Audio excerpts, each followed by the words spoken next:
You're out there making the right moves to stay healthy, do good, and nurture a sense of wellness. But what about your financial health? This is Karen Smith, financial wellness coach and trainer at First Bank, a community bank with branches all over the Carolinas. Part of my job is to help folks nurture financial wellness so that they can not only accomplish their dreams, but build a legacy for their families. This starts with understanding the fundamentals of building your credit, using a budget, saving even when you have bills to pay, and more. Luckily, some of the courses I teach at First Bank are available online and for free. Simply go to localfirstbank.com/learn and check them out today. Do it for you and pass it on. Let's keep the good going together. First Bank is a member FDIC.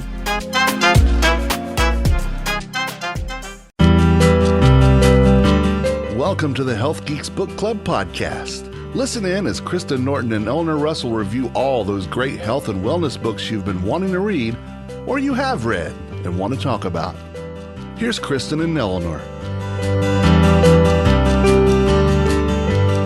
Welcome back, everyone, to the Health Geeks Book Club podcast. Yippee, yippee, yippee. Today, we take a deep dive into a book that not only challenges the way we think about food, but also pushes us to consider the systems that govern our dietary choices. The book is Ultra-Processed People, The Science Behind Food That Isn't Food by Dr. Chris Van Tulleken. Hey, if you're as interested in prevention as I am, contact me, Eleanor Russell, at 360health, number 4, letter U.com. Whether you're interested in financial wellness or physical health products, 360 Health invites you to become part of our community. And before we get into the nitty-gritty of the book, let's talk a little bit about the author.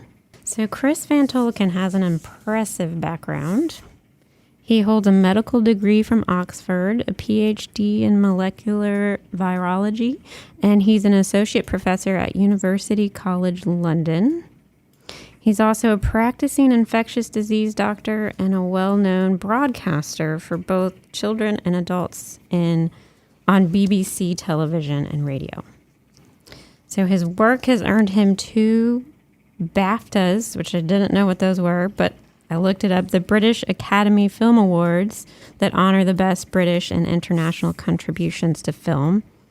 And so he lives with his family in London. And I was just telling Eleanor that I listened to the Audible version and I read the book, and it was fun to hear his accent the whole time. And I read the book, and then I listened to some podcasts.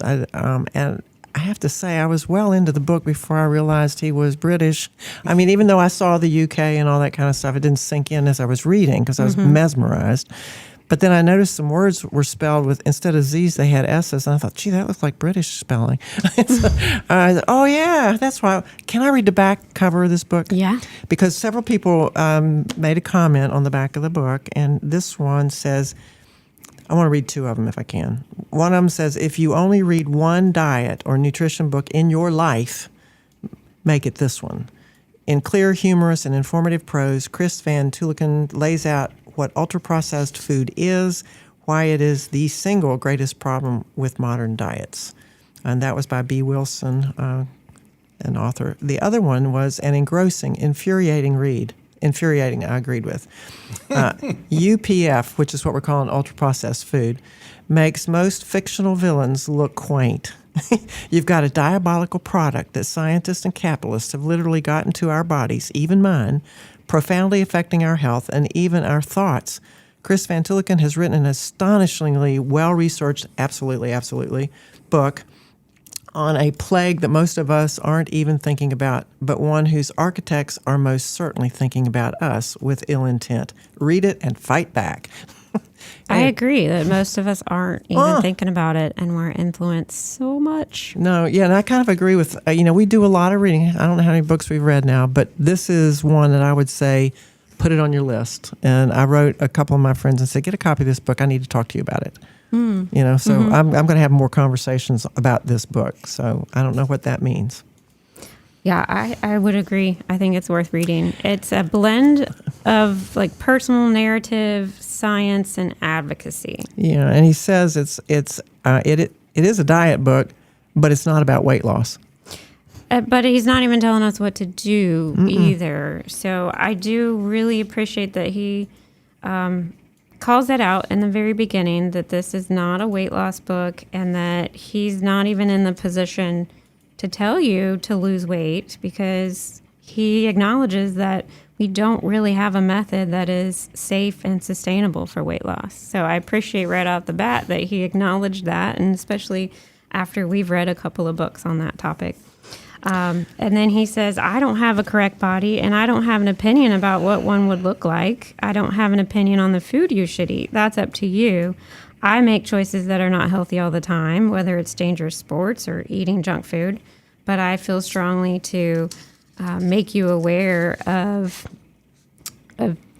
accurate. I want you to have accurate information and the possible risks about our food, that we should be less exposed to aggressive, often misleading marketing. So, absolutely. And I would say that what he's really surprised me with is he's taking the practice of science into question in a big way, saying that most of our scientific papers might be wrong. And he has some evidence for that. And it's like, oh, well, here we go again. We want to believe in science, and then yet maybe we need to look at the bias and the funding and the influence that these corporations have, which comes later in the book, so I don't want to get into that prematurely. But it's frightening. He's got footnotes out the wazoo, and they're almost as good as the book. I love the footnotes. Mm-hmm. Can I share just one that's a sidebar? Yeah. I like how you ask if this is possible. Whose podcast is this? Well, because I've listened to some of them, and I think, why don't they all shut her up? It's like she didn't need to go there. But this is about ice cream, so you all like ice cream, right? Oh, yeah. Everybody. Yeah. Do you know how we got ice cream? I didn't know how we got ice cream. I just thought we always had ice cream. But what it was the cows were making too much milk, and people couldn't drink it all, so they have this surplus of milk. Well, so instead of cutting back on production of milk, they said, oh, we got all this milk. We need to extend the shelf life. And so they found that by freezing, you could do that. And so in the late 1850s, ice cream is like one of our first ultra-processed foods that's still here. And then the story gets even more intriguing about what we've done to ice cream over the years with food additives. And is it really ice cream anymore? That's all I wanted to say. And you have to keep milking the cows, keep them healthy, because it's not just about milk production, it's also about health of but how many cows do you need? Oh, I don't know. See, that's what I'm saying. Maybe we have too many cows there. Huh? I don't know. Well, in addition to the introduction, where he lays out that this is not a diet book, I'm not going to tell you what to eat. I really appreciate that he has this non-judgmental approach, a very human tone. And then he kind of goes into what is ultra-processed foods. Ooh, while you're talking about non-judgmental, you want to talk about his use of obesity and obese? Oh, yeah. I think that's another that was really appreciative important. Language thing. Yeah, he noted that he uses his language wisely. Mm-hmm. He says... Intentionally. Yes, intentionally, thank you. A person lives with obesity, but he will not say that a person is obese. Exactly. Because that ties it into your identity and ties into that, like, it's your fault. It's personal responsibility that you're not taking. And he takes the opposite. It is not your fault. That's right. Yeah. And he says we're still working on the language thing, because he says when you say this person is living with obesity, it's like you're living with cancer, you're living with autoimmune disease. There's still a little bit of some people, it bothers some people. And so he says we're still working through all that blame issue. Right. But that's the one he wants to get rid of. It's not your fault. And in a couple of places, he acknowledges the shame and the weight bias, and I would have loved to see it even more in there, but it's already a pretty hefty book. Yeah, right. But I did like that he called out the shame, the weight bias from physicians, from social media, and he does put out there, like, so his villain is the food industry, whereas, with the anti-diet trend, or I don't want to call it a trend, movement. The villain is the diet industry and the diet mentality. And he's saying, no, the villain is the food industry and how we process things. And that we're being manipulated at a cellular level. They market to us, and we're not in control. He makes a really good case for this. He says that in this, there's a new system of industrial food preparation, and in this system, we're the prey, the source of the money that drives the system, and the bait for extracting the money is called ultra-processed food. So why don't we go through that classification system to start with, maybe? Yeah, well, I think it's interesting because this popped up in a recent book, and we shared the NOVA groups. But as 2014, so it's somewhat recent that people are looking at organizing our food this way in discussions. Right. So ultra-processed foods are defined with the NOVA classification system and groups foods according to the extent of processing and the purpose of processing. Now, there are 4 categories. Minimally processed foods is group 1. Examples are maybe you're removing the seeds from a fruit, or you're drying apples. But foods that are found in nature fall into that group. Exactly. Yeah. And they don't have added salt, sugar, or fats. Right. But you might also include flour and pasta because it's minimal in that group. Okay. And then you have processed culinary ingredients in group 2. These are things that you get from natural foods like oils, sugar from plants, and we're using them to cook or flavor the foods in group 1. Yeah, butter and spices and all those things that are so nices. I love butter. And then group 3 of NOVA is the foods that are made by adding ingredients like the oils, the salts, the sugars to group 1 and group 2. So they might be canned or bottled to last longer. So this is like your bread or your cheese. Yeah, or your canned foods. Canned foods, yeah. Like beans. And then we have group 4. We finally get to the ultra-processed foods, which is abbreviated often as UPF. And these are made through lots of industrial processes, usually not like natural foods at all. They're breaking down whole foods into basic parts. And then these parts come from plants, but then they're breaking down into chemicals. But not all of them come from plants. Not all of them, that's true. They have added colors, flavors, other things that make them taste really good. And one important thing to include in this is that it's the packaging, fancy, persuasive packaging that might make us feel like we want it. The toxic packaging, too. Can be toxic, the plastics. Yeah. And even additives like sweeteners, and all of that makes an ultra-processed food. So it's a big, giant category. And in that industrial processing, you have to have sophisticated equipment and technology. This is something you can't do in your kitchen necessarily. You know, the food in this group is not something you could produce at your house. It's manufactured. Yes. So they say in the book and in the other research I've done on ultra-processed foods, they say a practical way to identify if it is a UPF is to check to see if its list of ingredients contains at least one item that you would not find in a kitchen. So that's a lot of food. So you might think about foods like sodas, packaged snacks, candy, the ice cream you mentioned, bread, cookies, instant noodles, chips, ready-to-eat meals, snacks. But here's, he calls this out, and here's a concern I have with Chris, is that it is a very broad category.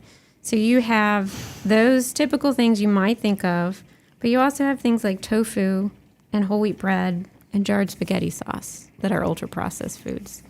So to me, as a dietitian, I just am like, okay. It's an interesting thing that we're lumping all of those things in there, and we're not taking into consideration nutrition content.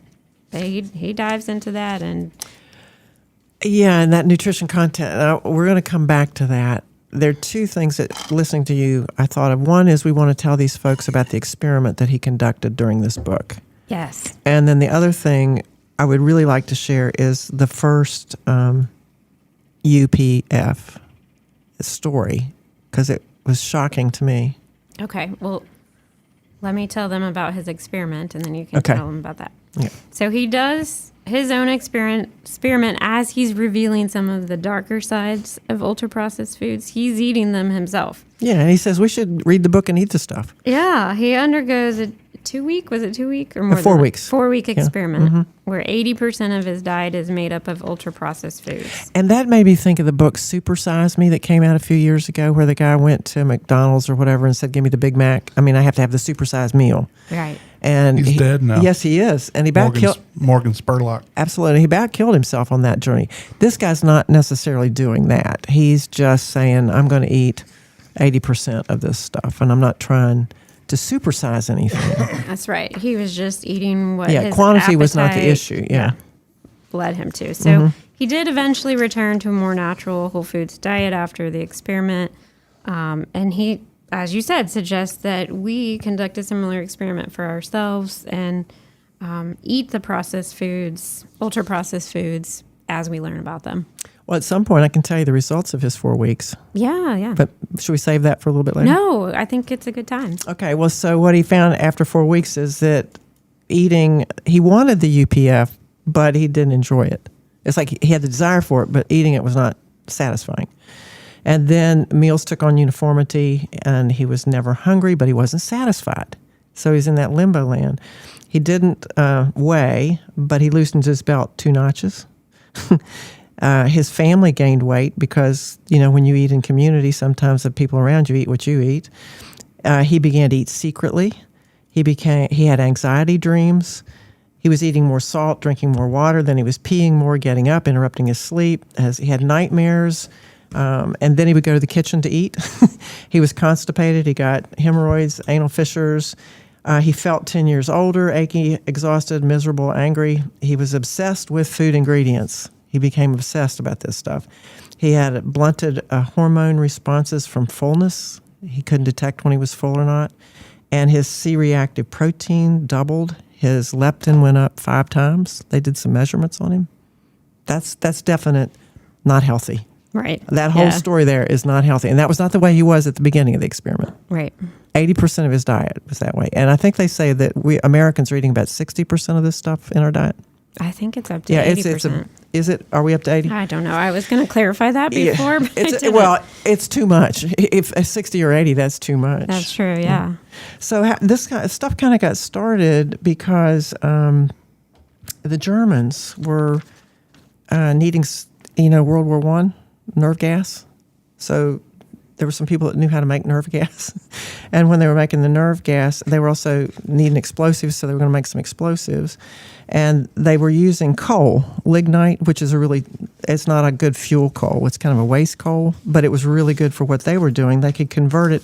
They had some smart chemists over there, and this guy figured out how to convert that into methanol. Methanol is a good fuel. But then there was a byproduct called paraffin. So here we get paraffin coming out, and now we have all this paraffin. What are we going to do with paraffin? Well, then they figured out, if we can turn this into fuel, we can maybe turn this into fatty acids. and then, we can turn them into edible fats.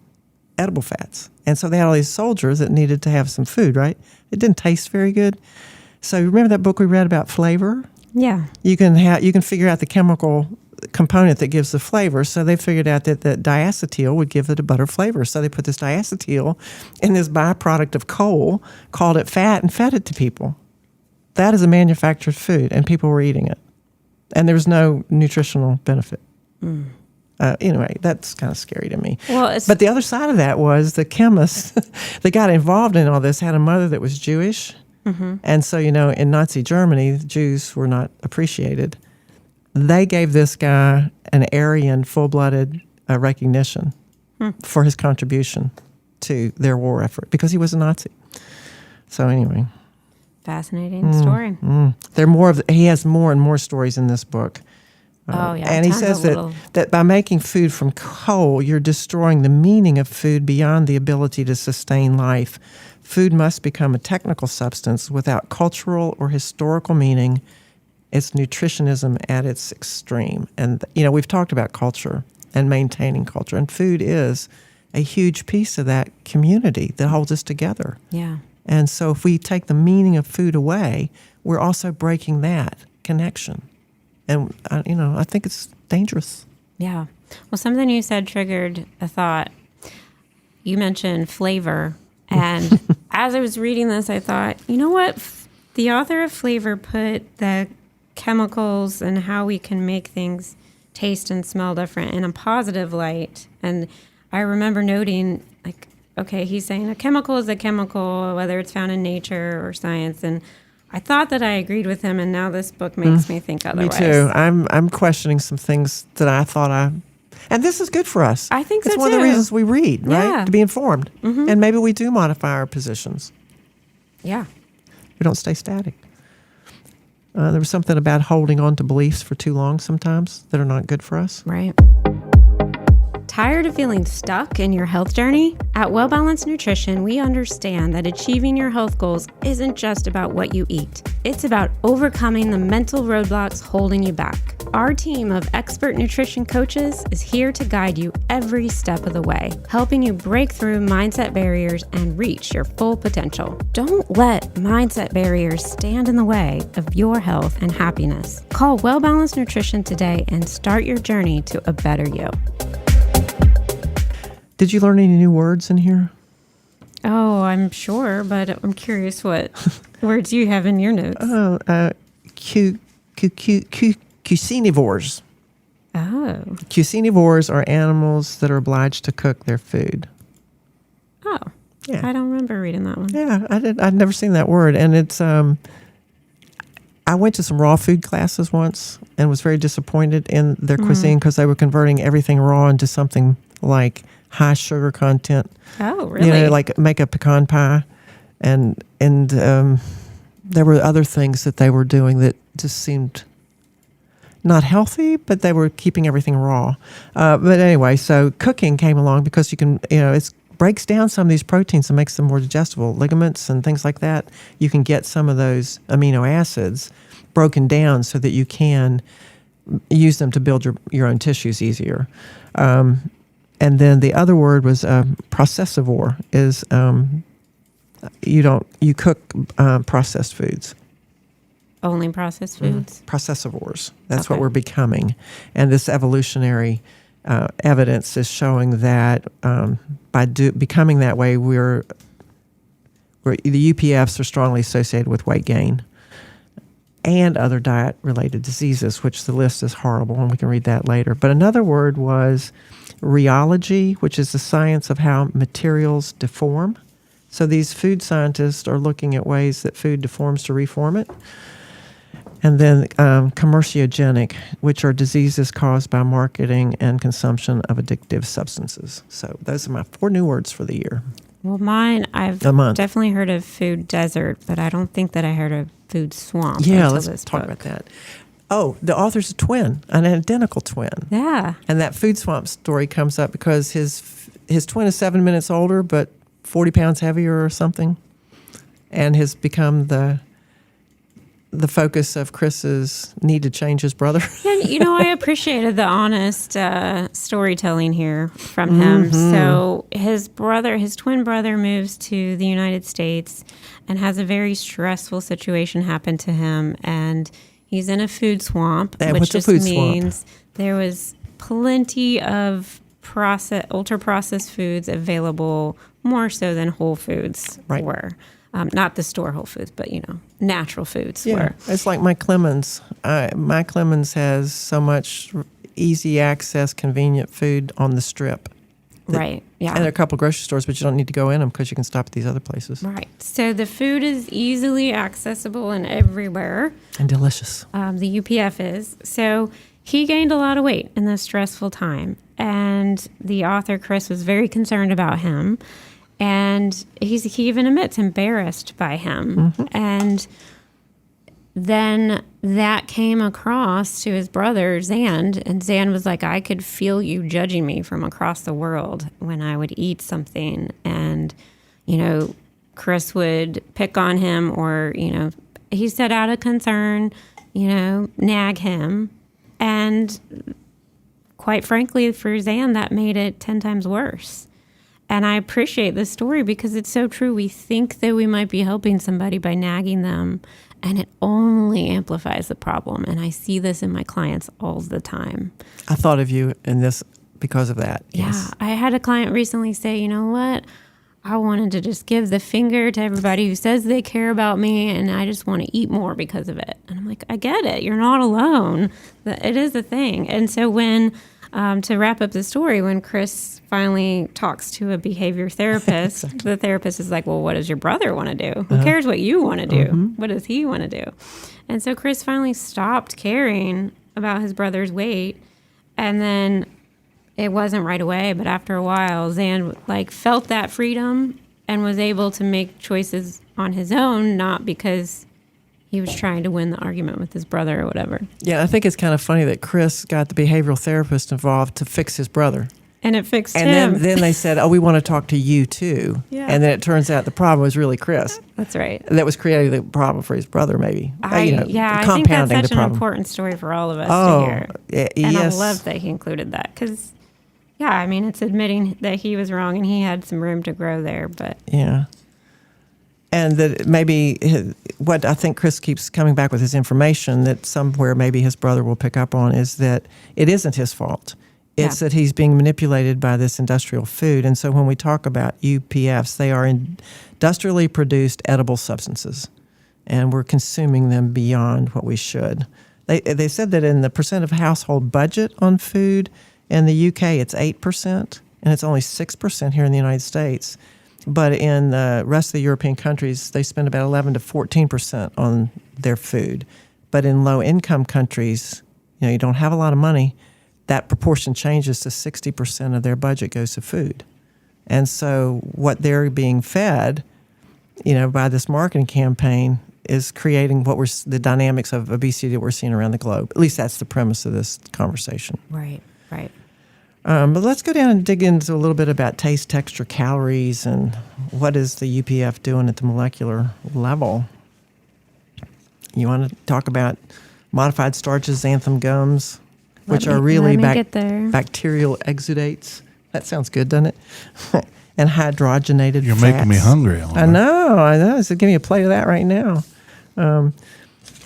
Because it used to be that in evolution, the first living things ate rocks, and then some organisms began to eat other organisms. And now we're eating UPF, and it's happening quickly, and we can't adapt to it very well, so that's why we're having these physiological outcomes. Okay, here's a good place to start down that. So UPF is not food like a banana or a piece of chicken, but rather a separate category of addictive edible substance. It isn't food generally that's addictive, it's UPF. And an increasing amount of mainstream science is backing up this concept. And when we talk about addiction and food addiction or alcohol addiction or substance, a single substance, this is really more of a behavioral addiction that they're suggesting, which I thought was an interesting way to do that. And there are some inventories you can take at Harvard, I think, for food addiction scale to see if you have a problem with that.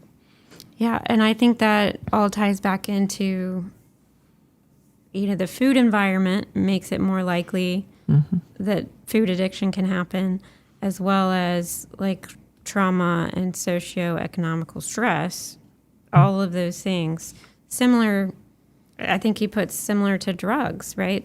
That these make you very susceptible to these things. Yeah, because it is they're addictive. Tying into that reward system where you get the cue and then you do the behavior and it's great and then you like it, so you want to repeat it. Yes, and he says that drugs and UPF share certain biological properties. Both are modified from natural states so that there is a rapid delivery of that reward substance. And you eat fast because can I go there? Yeah. It's when you put something in your mouth, there are chemical signals that prepare your stomach for something. And then your small intestine. And it's a whole signaling system. So you put that in your mouth, but the nutrition that's supposed to show up doesn't. And so your body gets like, okay, where is it? It's a bit so confused. Eat more. And it's fast, so you put more in your mouth. And you keep putting, so you end up with this dry food that is calorie dense. And you're eating it fast.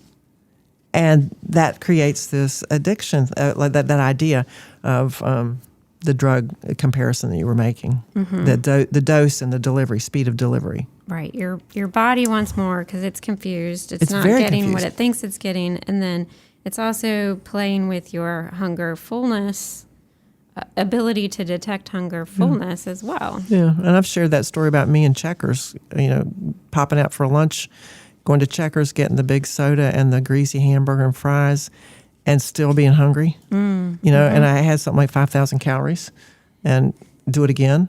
It's like, no, I was being manipulated. And I knew it. I knew my cells were screaming for food. Or no, they were screaming for the nutrients. And I kept giving them this artificial food.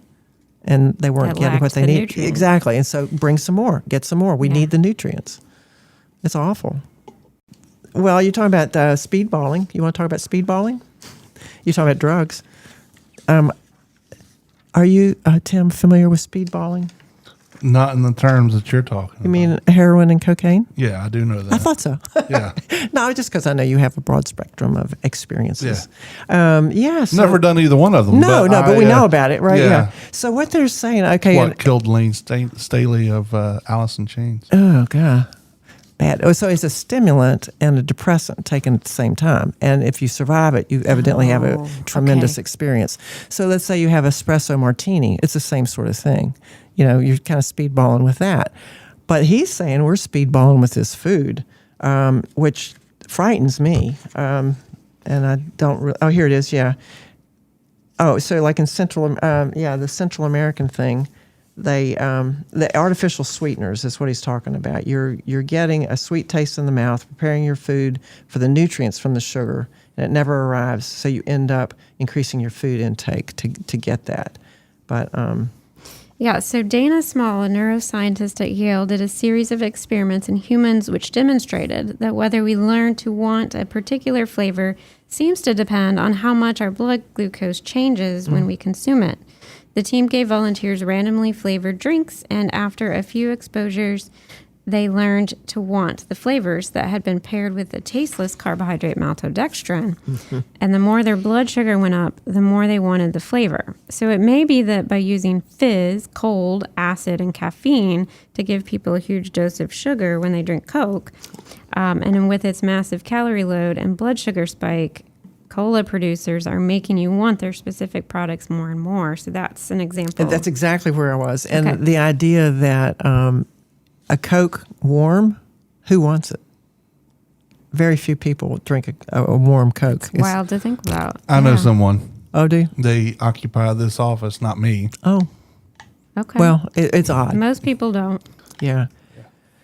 And it's an intentional idea. I mean, and that fizz, the sound, the texture. I mean, it is intentional. To me, it grows in my mouth when it's warm. Oh yeah, it just grows your ears. It's like nose expanding, and I'm like, oh, that's gross. My wife actually drinks room temperature sodas too. Well, I can drink a room temperature water. I'm good with that. Yeah. Okay, well, we'll have to put them into these experimental groups and see what happens. All right.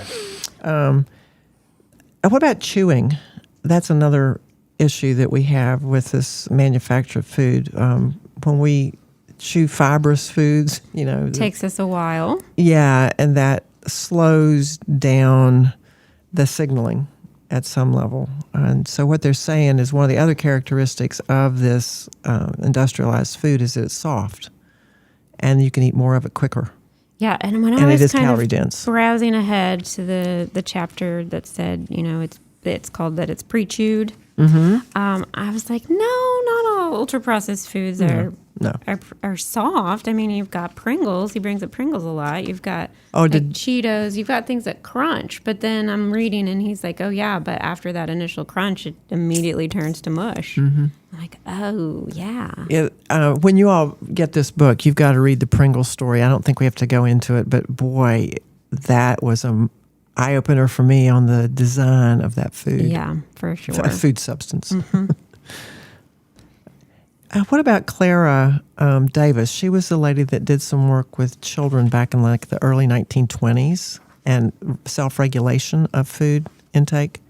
She was kind of contrary to everybody. And this is when infant formulas were maybe being designed and picky eaters were being addressed, and you were given lists of food that your kids need to have. And she said, no, just put it in front of them and let them pick what they want. And it's kind of based on the dairy cow thing from the ice cream stories. The dairy cows graze, and they'll eat certain plants with the nutrients they need, and then they'll go eat the other ones. They regulate their dietary intake naturally. Mm-hmm. And so she was saying, I think people do that too. We don't need to force foods, and that the kids would have eating jags. They would all of a sudden eat a whole lot of potatoes or something, and then they wouldn't want them anymore. It's just let that happen. Their body is telling them what to put in. And we have gotten so far away from allowing ourselves that option. Yeah. Yeah. One of the dietitians and therapists that I follow, Ellen Satter, she has a really great approach that's like, the adult versus the children and their roles. So the adult provides a variety of healthy foods, have them available, has regular feeding times, but it's the child's decision of how much and what to eat of those options. Mm-hmm. And I think that's an important theory. Well, and I teach it often. Yeah, her work has been and interestingly, she did the longest clinical trial on eating. Mm-hmm. It was 4 years. So a lot of this research, and again, I told you initially that Chris, the author, calls into question a lot of research. And when we look at the length of those studies, sometimes it's 12 weeks, sometimes it's 4 weeks. Who's in the population? Is it a diverse age group, or is it, are all the variables controlled for? And then who's funding the work is the other piece. But the length of study, we don't have any long-term studies. It's an interesting thing. We would have more information if we did. Right. But her 4 years gave some very interesting output back in 1920. And, again, we're running into people who have put ideas out there, and they're not aligned with the popular thought at the time, and they're discounted. Mm-hmm. So, well, you mentioned people funding research. Yes. And throughout the book, he brings up different situations where we're influenced when maybe things are going in the direction for food industry that they don't like, and then they find a way with their money to shape that back. So, for instance, when we were talking about sodas and realizing, okay, America's drinking too much soda, then they ended up funding a bunch of research about exercise that kind of pushed the conversation to, no, we just need to exercise and balance the energy in and energy out. And a lot of this influential research on exercise was funded by these beverage companies. Yes. And so we have to take that into question, because we know that bias can happen. Are they just trying to deflect from their product and make us think, no, we just need to exercise more? And he has a very good chapter laying out that it's not exercise. It's not exercise. Mm-mm. He actually got into that idea that we read about in one of our books, maybe Burnout, called body budgeting. Yeah. Although he didn't call it that. But what he was saying is they've done studies, and there's no caloric difference between someone who is running 10 miles and somebody who's sitting at a desk. And it's like, that just sounds new, not right. And I think I've got that. Do you remember reading that? Yeah. But what he was saying is your body will divert resources. So like the runner might be diverting resources from his reproductive system to, for the excess that he's consuming running. And the other system's not going to get the necessary requirements and could be at a deficiency. And we are seeing fertility issues in the runners. Populations today. Yeah.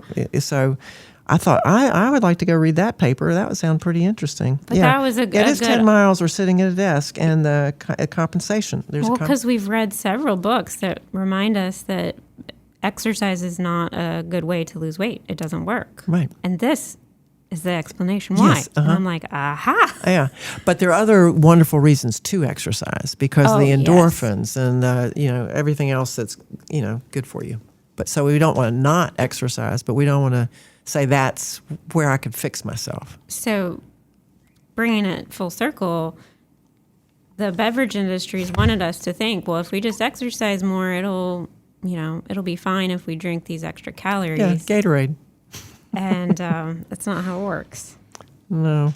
Fascinating book, though, isn't it? And the last portion of it, because I know we probably have to wrap it up at some point, but this is where you kind of get mad. When you start reading about Nestle, and I have read about Nestle over the years, but when I read it again, I went, oh, how does this happen? And there are other companies, Julia Louis-Dreyfus that was on Seinfeld, you know her? Julia Louis. Dreyfus. Yeah, her family made a bunch of money in the food industry. Really? Oh, yeah. You have to look them up. They got absorbed by somebody, but her great-grandfather, it was an interesting story, and I thought, wow, I hadn't heard that before. And he didn't mention her in the book, but I looked it up, and because I said, that name looks familiar. Do you want to talk about some of this corporate function or not, and the global effect? Because what they're saying is that I learned another, an acronym. We're collecting these little abbreviations, and so there was RBD. Oh, yeah. Which is refined, bleached, and deodorized food. Mm-hmm. That would be a UPF, if you see any of that on a label. But the other one was the ESG, which was environmental, societal, and governance. And so when we're looking at the effects of these huge corporations getting involved. Yeah, I think we can go there briefly. That I can't go into all the detail that he did. It's an amazing discussion. Right. But I think the point is, it's not just about the ingredients, although he does go into, what we've already talked about, and then, how emulsifiers can affect our gut health. And the microbiome gets disrupted. How, thickeners and sweeteners can play a role. But it's not just about the ingredients when we think of ultra-processed foods. He highlights to critically examine the food industry's motivations about, they're just in it for profit, and they want to sell us convenient, tasty, and affordable food, and they'll sacrifice nutritional quality for profit. And then there's this whole other issue on top of that Eleanor was alluding to, that, they dabble in our research and disrupt culture and other things. Yeah. The other interesting feature of all this is many of us have retirement investments with companies like Vanguard and Fidelity, etc. We're shareholders in the very thing that is hurting us. And so if those businesses go under, our investments are going to be affected. So where I found that Chris needs to write the next part of this book is, what's the solution? What is the fantasy dream of how it could work, that we could feed the world, which is, I'm going to give some of these food industries a little bit of leeway because they're hungry people and we need to get food to them. And shelf life, being able to keep it, whatever, I don't know the answer to this. And but fortified cereal solved a lot of problems for children. Maybe. Created some problems too. So, the damage is done, but the intent may have been okay. And so there's a story in here about Danone, which I guess is Danone, that large food company, and they're talking about the CEO finally said, you know what, I think maybe we aren't doing so good with the ESG part of our business and we need to reform. And so Faber is the guy's name, led a revolution within Danone, making it the first company to legally dump the primacy of shareholders in place of other objectives around protecting the environment, their employees, and suppliers. The social responsibility of business is to increase profits, so they got rid of him. But he was willing to say the shareholders are going to take a hit because we're going to do the right thing. And then he's no longer there. And we assume that that's what people do, but it's not. Profit is it's the bottom line that matters, right? Well, Morgan Friedman got a Nobel Prize in the 1970s, and that was the seminal essay where he said the social responsibility of business is to increase its profits. So, Right. yeah. It makes you think about your food and where it comes from, and reminds you that they might not have my best interest in mind, and But they're employing they likely people. do not. They are employing people. They're giving people work. They're putting products on our shelves. And there's some good things that are happening in this whole deal. So the other thing that comes out is the governance issue. So, okay, do we do food regulation, government regulation on food? Because I think I know somewhere, the FDA, Food and Drug Administration, under their umbrella, if you have a pharmaceutical coming to market, it has to go through all sorts of clinical trials, all sorts of rigmaroles, paperwork and stuff. If you have a new food product coming to market, you put it on the shelf. And if it causes damage, then it's removed. So there's two different strategies of these two industries, and that's complicated. And there would be, he does talk in this book about how many people work at the FDA, and so there's not that many compared to what needs to be done if you're really going to have oversight. Right. So that's a federal agency, and there's a whole lot of discussion now about federal versus state versus blah, blah. It's not easy. We're going to have to find our way through this and stay healthy enough to be able to have our brains working, because he's saying that this altered food is actually affecting the way our brains work. Yeah. And so it's uberly complicated. Yeah, but that's why you got to read this book and talk to each other about it, because I want to see if we can find our way through this self-regulation thing. And he calls to the call to action is that we need some guidelines the same way that the tobacco industry now has warnings and restrictions. We need this on UPF, and it cannot come from the industry.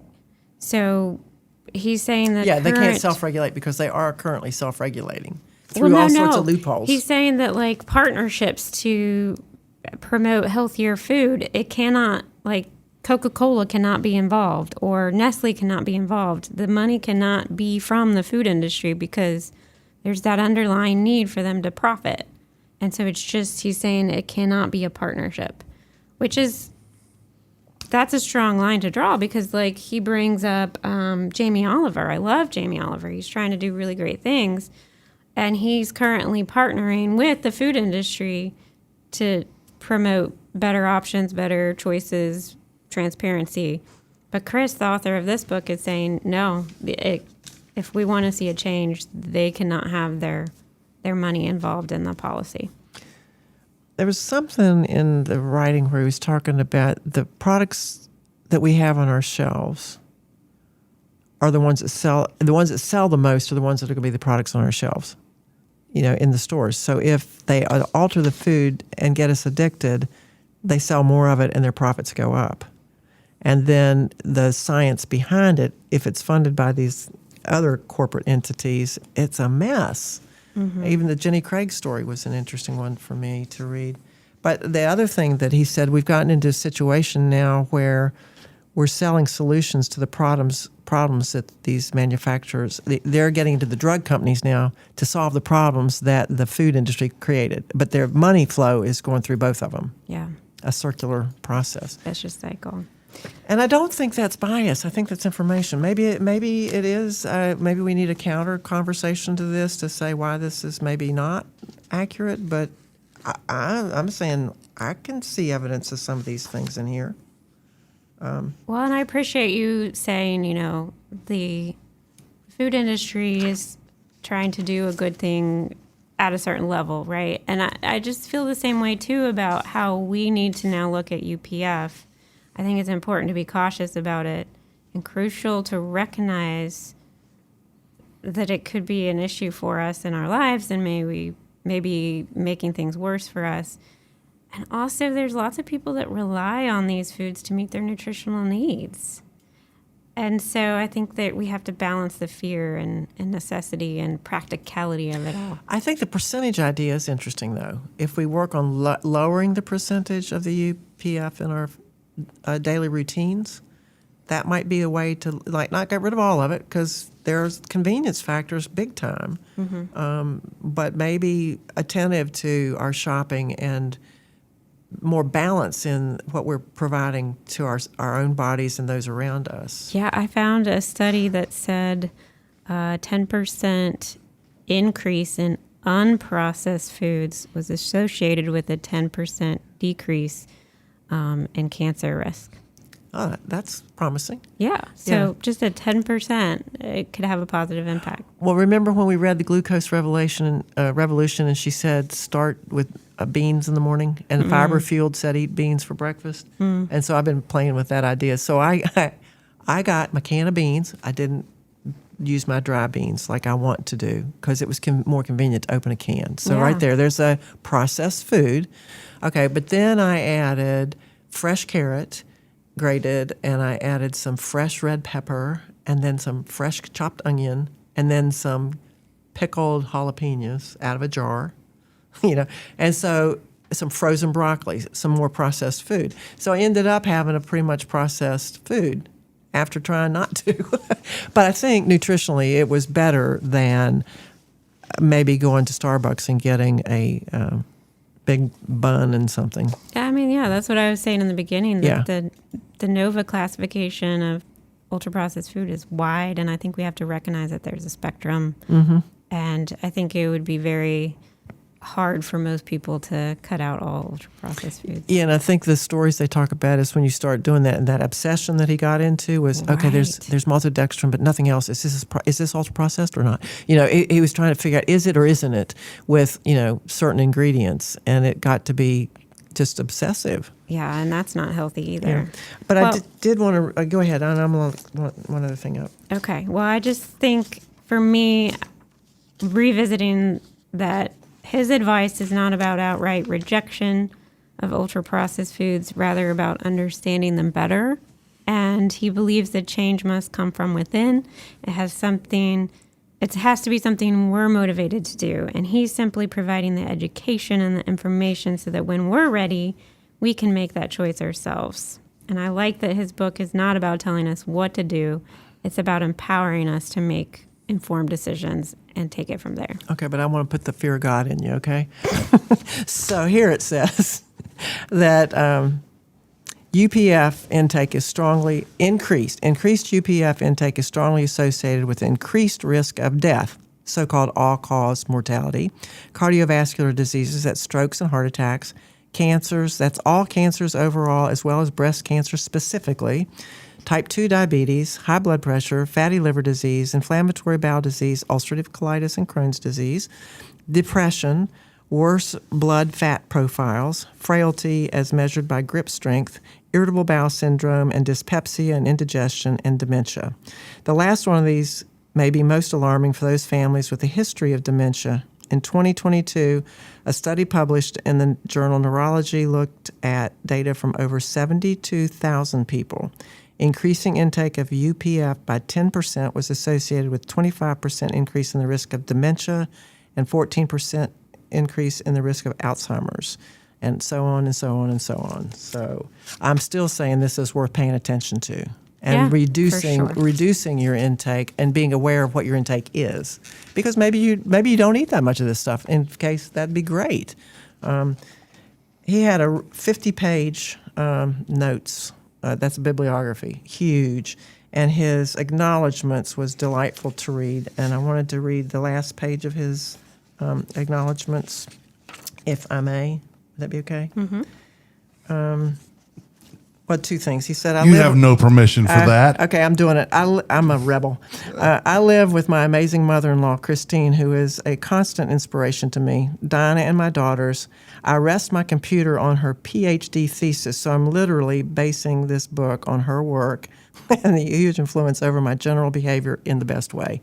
But then he says, my two daughters are the only people in these acknowledgments who have taken no interest whatsoever in this book. Mm-hmm. They are both avid consumers of UPF, and aside from being unsurprisingly willing participants in many eating trials, their contributions have been exclusively negative.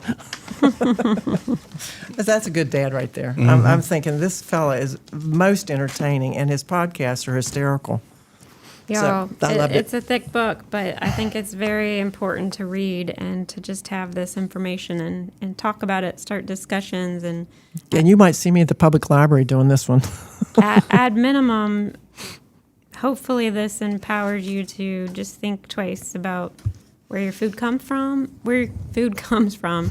who's marketing it to you, and what their intent is. My request to everyone is please do not tell my wife about this book. You're out there making the right moves to stay healthy, do good, and nurture a sense of wellness. But what about your financial health? This is Karen Smith, financial wellness coach and trainer at First Bank, a community bank with branches all over the Carolinas. Part of my job is to help folks nurture financial wellness so that they can not only accomplish their dreams, but build a legacy for their families. This starts with understanding the fundamentals of building your credit, using a budget, saving even when you have bills to pay, and more. Luckily, some of the courses I teach at First Bank are available online and for free. Simply go to localfirstbank.com/learn and check them out today. Do it for you and pass it on. Let's keep the good going together. First Bank is a member FDIC.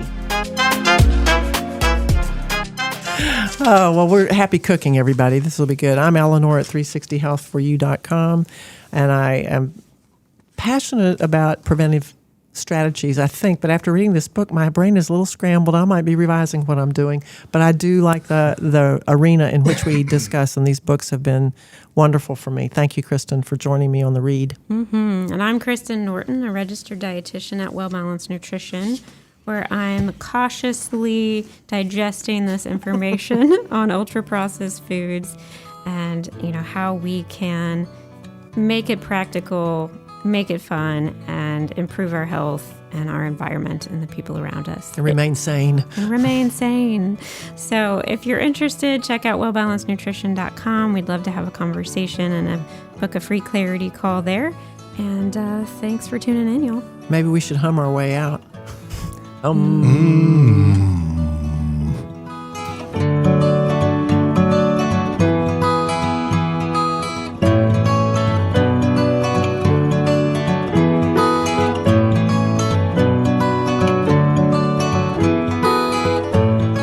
views and opinions stated in this podcast are solely those of the contributors and are not necessarily those of our distributors or hosting company.